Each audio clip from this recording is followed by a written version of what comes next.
महाराज जी, क्या हम अशुद्धि अवस्था में राधा कृपा कटाक्ष स्तोत्र का फोटो कॉपी करवा के पढ़ सकते हैं या नहीं? उसे याद हो गया हो तो आप चिंतन ऐसे कर सकते हैं, वगैरह ग्रंथ लेकर पढ़ना निषेध है। तो 3 दिन अपवित्र दशा में भगवत चिंतन कर सकते हैं, जो पाठ याद है उसको सुमिरन कर सकते हैं। माला लेना, ठाकुर सेवा करना, रसोई बनाना, ग्रंथ पढ़ना, ये गृहस्थ धर्म में जो माता बहनें 3 दिन अपवित्र रहती हैं नहीं करना चाहिए। ऐसी शास्त्र मर्यादा है। फिर जैसा ठाकुर जी प्रेरित करें, शास्त्र मर्यादा है, ऐसा नहीं करना चाहिए। महाराज जी, जब हम अशुद्ध हैं और भगवान इतने शुद्ध हैं, उनको कोई चीज अशुद्ध नहीं कर सकती, तो फिर हमारी आप अपने आपे को भूल जाओ फिर कैसे? खास, हाँ बस यही तो बात, इसीलिए तो कह रहे हैं नियम से चलोगी तो भूल जाओगी। नियम से चलोगी, बनाई हुई मर्यादा से चलोगी तो शरीर भान भूल जाओगी। और नियम अगर विपरीत दशा में चला गया तो शरीर भाव पुष्ट होता चला जाएगा। एक खास बात है, आप एक पत्नी व्रत ले, आप धर्म से चले तो आपको वैराग्य हो जाएगा, आपकी वासना नष्ट हो जाएगी। दवा अगर नियम से खाओगे ना, रोग नष्ट हो जाएगा। और आप व्यभिचार करें, चाहे जितना करते चले जाए, आपकी वासना बढ़ती चली जाएगी, आपकी गंदगी बढ़ती चली जाएगी। ये नियम है वही चेष्टा। लेकिन एक पत्नी व्रत ले, धर्म पूर्वक चले तो आपको वैराग्य हो जाएगा। कितने ऐसे गृहस्थ हैं जो वैरागी हैं, पति पत्नी दोनों घर में रहते हुए भी ब्रह्मचर्य हैं। और कितने ऐसे कि देखो, बोले कितने साल, बोले 90 साल के, तो बोले क्या पूरा जीवन हो गया, खाक बटोरते हैं कहां, वही के वही खड़े। सब सुलझने की बात है। तो इसलिए हम पहले शास्त्र आज्ञा पालन करें, तो परम पवित्र प्रभु हैं और हम उनके परम पवित्र अंश हैं, ये बात समझ में आ जाएगी। और जो शरीर अपवित्र है उससे हमारा राग खत्म हो जाएगा। अभी शरीर अपवित्र है, शरीर अपवित्र है तो हमारा भाव भी अपवित्र है, क्योंकि हम शरीर से युक्त हैं। आप कभी ये मानती हो कि मेरा शरीर अपवित्र हुआ? मैं नहीं। उस समय यही रहता है कि मैं अपवित्र हूं, रहता है ना। मैं जैसे हम शौचालय से निकले तो हम ये नहीं मानेंगे कि मैं आत्मस्वरूप हूं, मेरा शरीर अपवित्र है लेकिन मैं पवित्र हूं। अगर शरीर का स्मरण आ रहा है तो अभी आप शरीर भाव में हैं। और जिन महापुरुषों का छूट गया तो आगे पड़े रहते हैं, अवधूत स्थिति में भगवान उनके साथ खेलते रहते हैं। उस स्थिति तक पहुंचने के लिए हमें तर्क छोड़कर शास्त्र आज्ञा पालन करना पड़ेगा। शास्त्र की कृपा से, गुरु आज्ञा की कृपा से वो स्थिति आ जाती है। जब शरीर भाव से ऊपर उठ गए फिर क्या, फिर तो कोई परेशानी नहीं।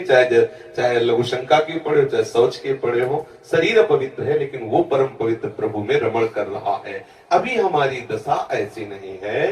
हमारा शरीर हमें मय करके दिखाई दे रहा है, नहीं दिखाई दे रहा। शरीर की भूख मेरी भूख, शरीर की मांग मेरी मांग, शरीर का कष्ट मेरा कष्ट आ रहा है ना। बस इस राग से छूटने के लिए शरीर को सिद्धांत में बांध दो।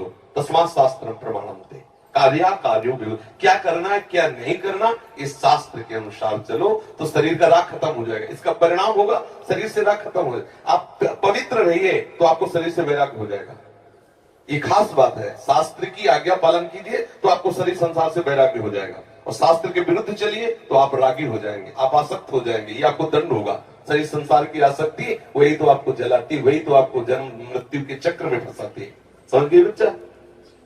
जब हम भगवान के लिए प्रसाद नहीं बना सकते, उनको भोग नहीं पवा सकते बच्चा, इसीलिए इस शरीर से घृणा करनी है। धिक्कार है ऐसे शरीर को जो प्रिया प्रीतम से बिलक करता है, तभी तो शरीर से राग खत्म होगा। ये अपवित्र शरीर जो हमें प्रभु के सेवा से छुटवा दे, ऐसे शरीर से क्या राग करना। धीरे धीरे शरीर के प्रति हे भाव हो जाए। जन्म मृत्यु जरा व्याधि दुख दोषानुदर्शनम, भगवान ने गीता जी में कहा, शरीर के प्रति हे भाव होने लगता है। क्या मलमूत्र का भांडे, छोड़ो इससे राग। धीरे धीरे धीरे वो अपने स्वरूप में स्थित हो जाए। अभी इतना ममत्व है शरीर में, कोई ऐसे छू ले तो एकदम ऐसा नहीं होता। तुमने हमें ऐसा कितना अपना मय पद है। अगर हम ठीक सिद्धांत से चलेंगे तो हम बहुत जल्दी लाभ प्राप्त कर लेंगे।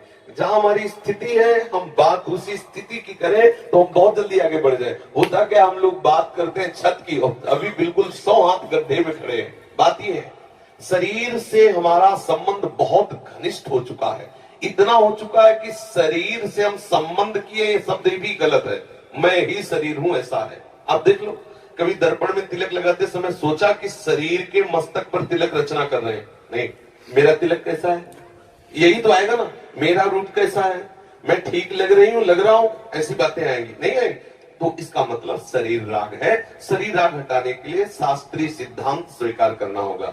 जिस समय माता बहनें अपवित्र होती हैं, उस समय वो जो भी भोग बनाती है, वो शास्त्र के अनुसार कह रहा हूं कि जो ब्रह्म हत्या देवराज इंद्र को लगी थी, उसी के 4 विभाग किए गए थे। पहला विभाग स्त्री को दिया गया था और उसके साथ वरदान भी दिया गया था कि उसी अवस्था के अंतर्गत वो जब सृजन क्रिया में जाएगी तो संतान उत्पत्ति की सामर्थ्य उसको प्राप्त हो जाएगी। पृथ्वी ऊषर भूमि, जो ऊषर भूमि है, ये वो ब्रह्म हत्या का एक भाग, उसको वरदान दिया गया था, चाहे जितना गड्ढा खोद दिया जाए अपने आप भर जाएगा समय पे।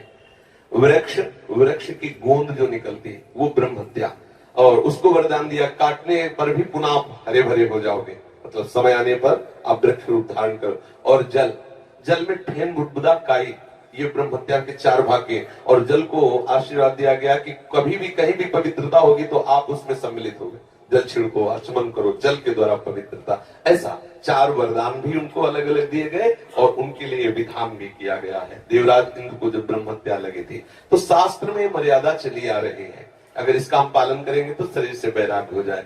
जैसे अब जो बच्चे वैराग्य ले लिए हैं, भले वो स्त्री शरीर में है, और उनके लिए नियम खत्म हो गया कि वो 3 दिन अपवित्र रहेंगे तो छुएंगे नहीं, क्योंकि वो खत्म, संसार के भोग राग, संसार का क्रम खत्म। अब वो वैरागी, अब वो 8 पैर प्रभु की सेवा में लगे हैं। पर अपने गृहस्थ धर्म से है, शरीर सुख की कामना से है, शरीर का हम प्रयोग कर रहे हैं अपने इंद्रिय सुख के लिए, तो आप पवित्रता धारण करो, जिससे तुम्हारा ये राग नष्ट हो जाएगा। समझ रहे ना? नाम जप तो कर सकते हैं आप। हम बता देते हैं, गृहस्थों को भी कह देते हैं कि आप मंत्र चिंतन भी कर सकते हैं, माला से नहीं, मंत्र चिंतन भी कर सकते हैं। स्नान किया, मंत्र चिंतन कर रहे हैं, भाई अंदर हमारे जो चिंतन हो रहा, शरीर ही तो अपवित्र है, बाहरी चेष्टा नहीं करेंगे। हम मानसिक ठाकुर सेवा भी कर सकते हैं, मानसिक पाठ भी कर सकते हैं। हमें चतुरासी जी याद है तो हम ग्रंथ नहीं छुएंगे, ऐसे पदगान करेंगे, नाम कीर्तन करेंगे, ये सब हो सकता। लेकिन प्रगट में जो शरीर द्वारा चेष्टा होनी है, तो फिर उस समय 3 दिनों तक ऐसा शास्त्रीय महापुरुषों का और संतों का आदेश है, तो हमें वैसा पालन करना चाहिए। हाँ, शरणागत मंत्र के लिए वैसे हमने बताया है कि शौचालय में और बाथरूम में हम मंत्र ना जपे, पवित्र हो करके आचमन आदि करके फिर मंत्र जप करें। और जैसे हम अपवित्र दशा में जैसे ट्रेन आदि में यात्रा करते हैं, सोच गए उन्हीं कपड़ों से, उन्हीं पास फिर नाम जप करें, मंत्र जप न करें। मंत्र में थोड़ी पवित्रता की आवश्यकता है, नाम जप करें, जब हम पवित्र हो तब मंत्र जप करें। और अगर आप पवित्र हैं तो हर समय फिर जप सकते हैं, केवल शौचालय और लक्षण का छोड़कर। दिनचर्या में अपने जैसे रसोई पकाते हुए घर के काम, बिल्कुल मंत्र जप सकते हैं। मानसिक हाँ, चलते फिरते बिल्कुल कर सकते हैं, बिल्कुल कर सकते हैं, उत्तम बात है।